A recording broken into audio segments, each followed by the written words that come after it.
Imagine your wife asking for an open marriage and then things get completely out of hand. I filed for divorce 4 months ago, but just when I thought things couldn't get any worse, the judge threw me a curveball. 6 weeks of court-ordered marriage counseling, seriously? But believe me, that's not even the craziest part of this story. You'll want to hear what happened next. I've been feeling completely drained inside. It's been 4 months since I filed for divorce, and we finally had our first court hearing. The judge decided we needed 6 weeks of marriage counseling before I can move forward with the process. I seriously don't understand the point of this. Update: I found out this morning that each session is $90, and we have to go twice a week for 6 straight weeks. Are you kidding me? It all starts on Wednesday with this court-mandated waste of time. Has anyone out there gone through marriage counseling before? What am I supposed to expect? Can I just sit there quietly and avoid participating? Edit: court-ordered marriage counseling. Any advice? I have to start it soon, and I'm dreading how bad it might be. Any tips on how to handle this situation? I've never done therapy before, and I'm honestly pretty anxious about it. I'll give an update tomorrow after the first session. My lawyer gave me some pointers on what to say and do during the counseling. If they try to corner me or ask something I'm not comfortable answering, I just need to say, I'd like to speak with my legal counsel. Alright, here's the full story like I promised. The whole thing: I had been married for 2 years at the time. My wife, Lauren, was addicted to TikTok. Seriously, she'd send me at least 20 videos every day. We were both in our early 20s. She started sharing TikToks about open marriages, along with some podcast episodes on the same topic. That led to a lot of long conversations about how we're still young and should try this out before we get older and settle down with kids. After months of her pushing for it, I finally caved, and we laid down some ground rules. No unprotected sex. No bringing anyone into our home, and no overnight stays. If anything sexual happened, no details, no touching each other for 30 days, and a doctor's visit was required before any intimacy between us. So, we opened up our marriage. She started going on dates on Friday nights, which worked since I had late shifts and usually got home around 1 a.m. For the first year, it was kind of fun. She would head out for her date, and when I got home, she'd either be back or just getting in. She'd tell me about the date, no sexual stuff, then we'd hook up. It was just casual dating during that first year, no sex involved. I went on a few dates myself, 3, to be exact, and every one of them went the same way. Once they found out I was married, they lost interest. "It was nice meeting you," was the standard response. After those 3 awkward dates, I stopped trying. Then one Friday night, she didn't get home until around 3 a.m. When she came in, she joked about being too sore and tired to do anything. That's when I noticed some hickeys on her chest and thighs. I won't lie, it stung. I felt hurt and angry. On Monday or maybe Tuesday, she tried to initiate something between us, but I reminded her of the 3rd rule. She shot back with, "Are you serious? 30 days and a doctor's visit?" I looked her dead in the eye and said, "Yes, I'm dead serious." This pattern kept repeating itself. Every Friday night, she'd be out with her bad boy, have her fun, then spend the week trying to get me to back off rule number 3. I started feeling like I was just a placeholder in her life.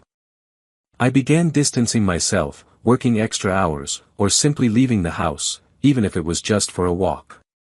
I became more physically active, started shedding some pounds, but she didn't seem to notice. She was completely wrapped up in her new relationship energy and assumed I was out doing my own thing. After 5 months of being treated like I was on standby, I didn't see any point in staying married. I was sacrificing my happiness so she could chase hers, and I was running out of things to give.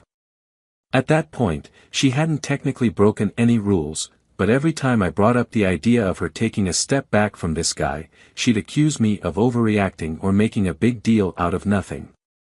It's just a bit of fun one night a week, she'd say. When our 4th wedding anniversary rolled around, I decided to take the day off work.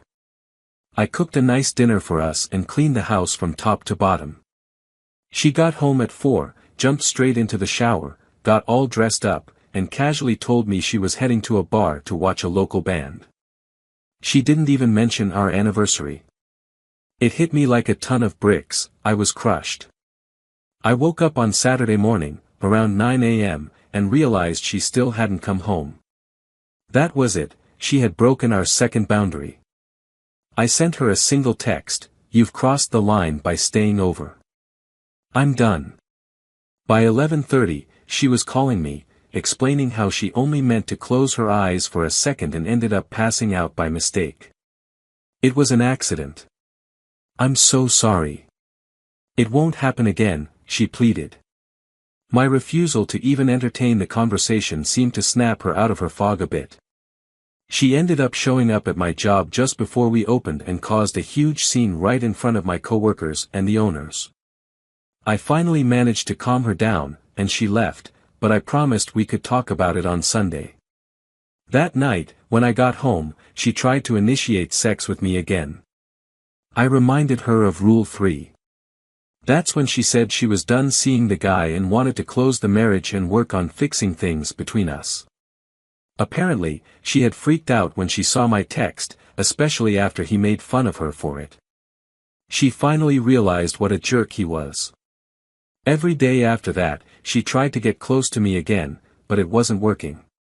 By then, I had no interest in her, physically or emotionally. To me, she was just a roommate, barely even that. The 30 days passed, she went to the doctor, got tested, and she came back clean, but she was pregnant. I have no idea what she was thinking, but she came home all excited, telling me, "We're having a baby." I just looked at her and said, "Well, I hope you and him are happy together." She stared at me in confusion for a few minutes before breaking down in tears. A few days later, she texted him to let him know. His reply: "Wow, that sucks for you. Maybe try to pass it off as your husband's." I filed for divorce not long after that. She tried everything to get me to change my mind: promises, begging, pleading, offering anything she could think of, asking for another chance to fix things. I stayed polite but firm. I wasn't buying any of it.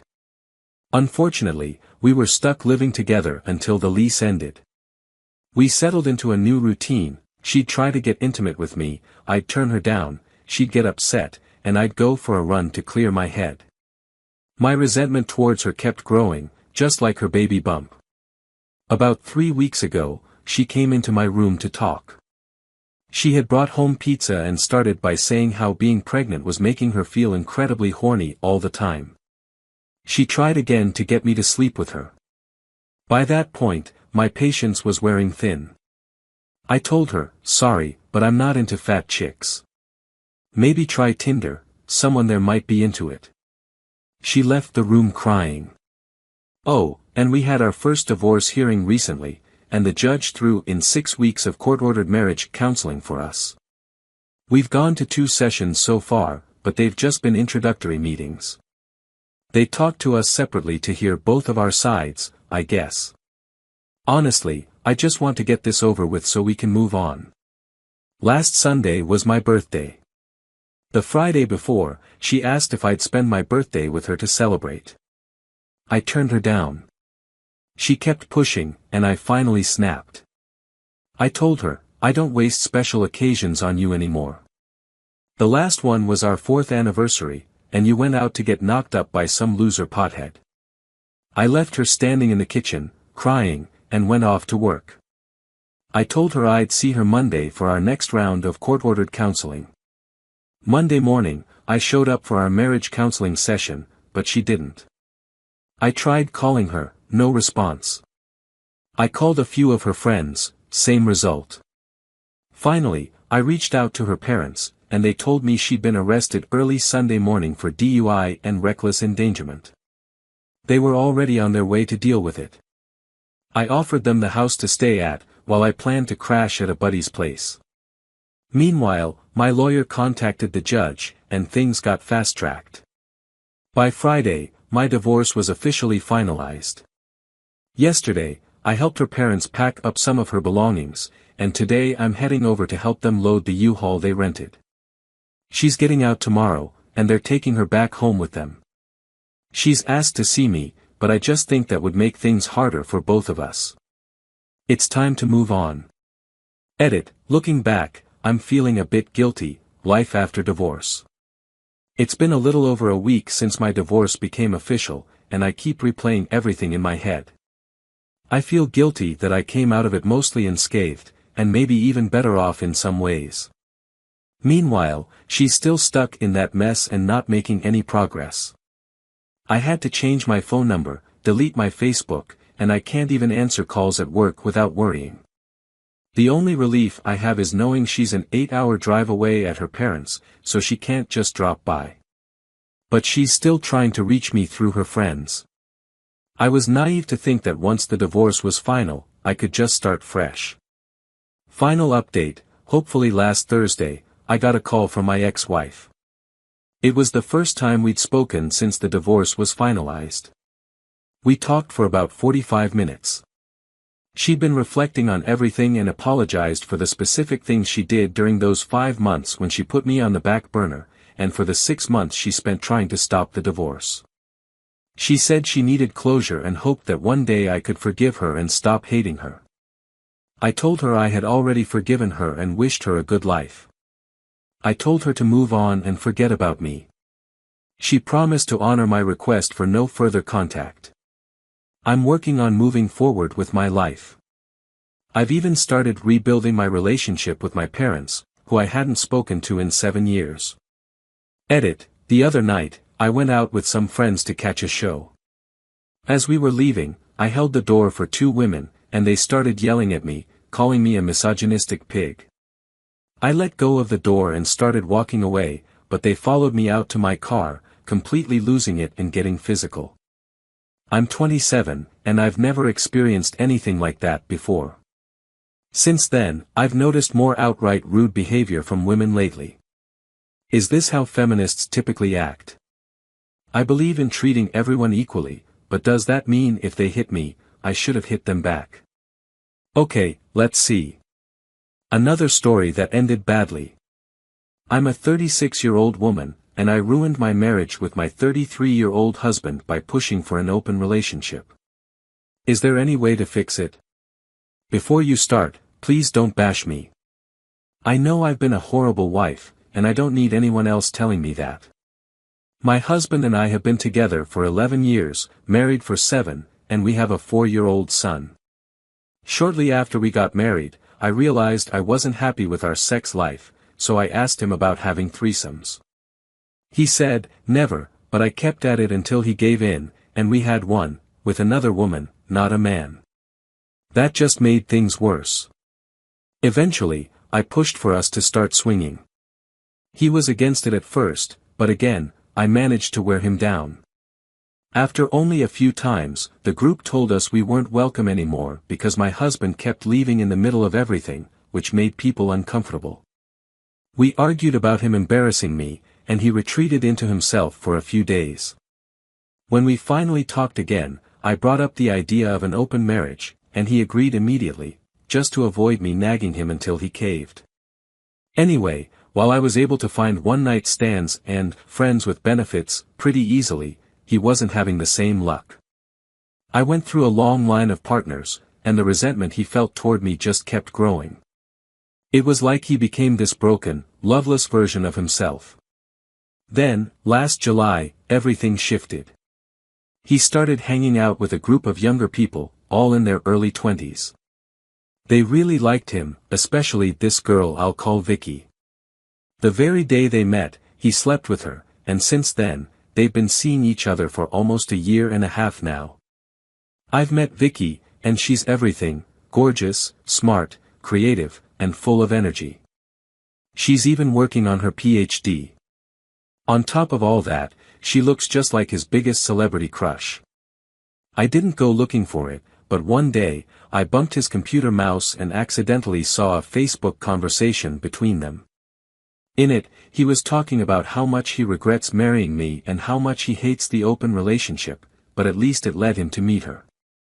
I didn't confront him about what I saw, but I did ask if he'd be willing to close the marriage. His reaction? Let's just say he wasn't the least bit interested. He told me, "This is what you wanted. You can't just shut it down now that I'm finally getting attention and you don't like it." Here's the irony, though, since meeting Vicky, he's been a better man in every way, better husband, better father. All the love, affection, and passion that we had at the start of our relationship is back from him, and it's stronger than ever. But me? I feel like absolute trash. I feel like the worst person in the world for pushing the man I love into such a dark place, only for him to become better than ever thanks to the emotional support of another woman.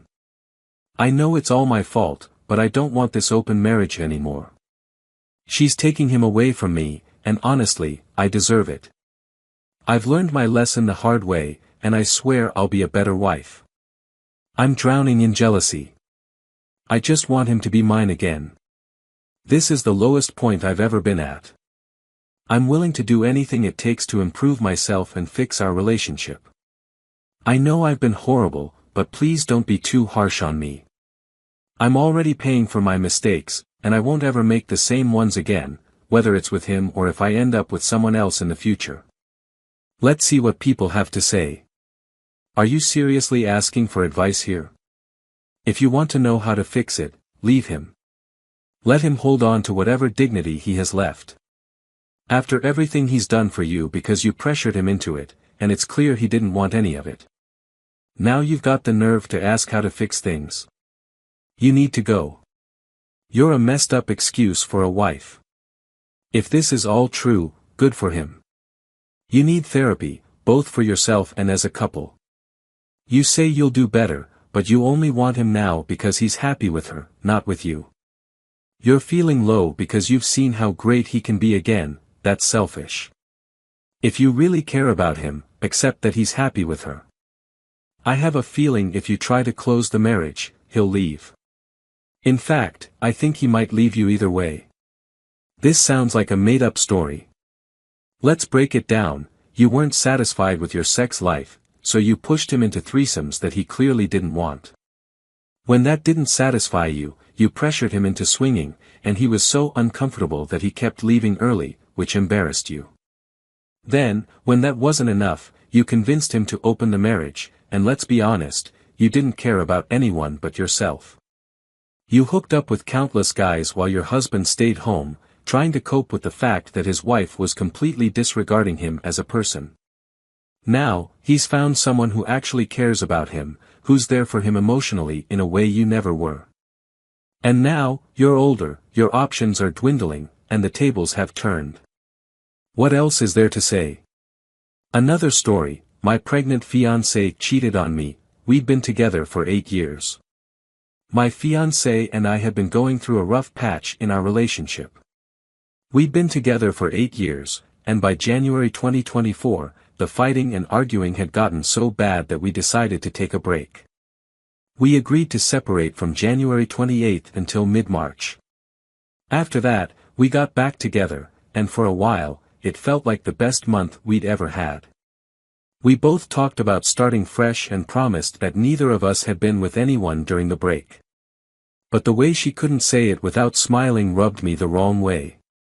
Not long after we were back together, I came across a TikTok DM from one of her coworkers. She had sent him a video full of sexual innuendos, things like Netflix and chill, and IMAX and climax, and I felt uncomfortable about it. I asked her what that was about because it didn't sit right with me. She brushed it off, saying she only sent it because her coworker wanted to show it to his wife, and he had asked her to forward it. I wasn't convinced, but I let it go, and we moved on. Then, on June 27th, I discovered messages in her recently deleted folder from someone saved as Kayla. The conversation was basically a back-and-forth exchange saying things like, "Sorry, I can't see you this morning. I miss you so much, I love you. I was furious and confronted her about it. She insisted that Kayla was just a friend from Dallas she'd recently reconnected with. She tried to gaslight me, saying, "That's just how girls talk to each other," and acted like I was the crazy one for being upset. I told her to call the number right then so I could hear a woman answer. She made the call, but of course, no one picked up. I kept telling her to text Kayla and get them on the phone, but we got into a fight because she didn't want to bother her friend late at night. She promised she'd try again tomorrow. The next day rolled around, and after I got home from work, she finally texted the number. This time, Kayla's boyfriend replied, saying that Kayla was mad at my fiancé and wouldn't be calling. I kept digging through her phone and eventually found a voicemail from Kayla. I played it, and it was a woman's voice saying she missed her and wanted to see her. I let my guard down, believed her, and things went back to normal, for a while. But last week, I couldn't shake the feeling that she was hiding something. I went through her phone again while she was sleeping and downloaded her TikTok data transcripts. I scrolled through everything until I reached the DMs with her coworker. That's when I found more messages that had been deleted and weren't in her current DMs anymore. I confronted her again. This time, when I told her I'd found the deleted messages, she tried to grab the phone out of my hand. I ran to the bathroom and locked myself inside, but she started kicking the door so hard she eventually broke it down. I demanded she tell me the truth because I knew enough. That's when she finally admitted that during our break, she had flirted with her coworker and kissed him a few times. I asked, "Is that all?" She hesitated and said, "Okay, maybe around 10 times. I looked up his name and found his wife on Facebook. I started writing out a message to her, and I told my fiancé, "If you don't come clean, I'm going to tell his wife everything." She swore up and down that she had told me everything, but I sent the message anyway. The wife responded right away. She woke up her husband, confronted him, and he admitted that he and my fiancé had slept together once in March during our break. He claimed they used protection, but that didn't make me feel any better. For days, it was just a mess of back and forth lies from both of them while the guy's wife and I tried to piece together the truth. He claimed they only kissed when they had sex and never held hands. My fiancé, on the other hand, said they held hands a lot, kissed about 10 times, but never slept together. Each day, there were more lies, mixed with bits of the truth. Eventually, she confessed that Kayla was actually him all along. She admitted they had concocted the whole plan to fake that conversation in order to trick me. He even sent her a voicemail from a woman to sell the lie, and I fell for it. His wife ended up leaving him and taking their kid. He's still sticking to his story, but my fiancé has told so many lies that she's now tripping over them and forgetting what she's even said. After 5 days of this chaos, she claims she's finally telling me the whole truth, and I want to believe her. She says it all started in January when he gave her his number, and they began texting behind my back. Once we broke up in February, things escalated between them, and they had sex 4 times in March. It all happened in his car, once right in front of work and another time in a nearby parking lot during lunch. They also performed oral on each other once that same month. Even after we got back together, they kept things going. She'd text both of us at the same time, telling each of us she loved us. She'd call him as soon as she got off work, delete all the messages, and then wait for me to come home. She says they only had sex one more time after we reconciled, and she gave him oral once again. Both of these happened in April. They kissed again in May, and things finally stopped in June after I found the Kayla messages. So, from what I know, this whole thing went on from January until June. She also told me she sent him a naked photo and a few other pictures through email, but she can't remember exactly when. She swears up and down that the "I love you" texts between them meant nothing to her, that she never really loved him. She claims she was depressed and suicidal, dealing with unresolved issues from her childhood that I didn't understand, but he did, because he felt the same way and couldn't talk to his wife about it. She says they'd sit in his truck and talk, and things just spiral from there. Now she's 16 weeks pregnant, and I've already done a DNA test, I'm just waiting for the results. She insists there's no chance it's his baby because they always use protection. She sounds genuinely sorry and says she was planning to tell me everything but was too scared. I'm not sure I believe her, though, because all of this only came out because I kept pushing. I feel like my gut instinct was screaming the truth all along. This behavior isn't like her, and it makes me sick to my stomach that someone I considered my best friend could betray me like this. I could maybe forgive what happened during our break, even though I'm disappointed, but all the stuff before and after. I don't know. Would she have ever told me the truth if I hadn't dug it up myself? Did she really love this guy, or was it truly meaningless like she says? If this was all because of her depression, why did she keep it going even after we got back together and things were going well? I have a million questions swirling in my head. Is this even worth trying to fix? I feel like an absolute fool.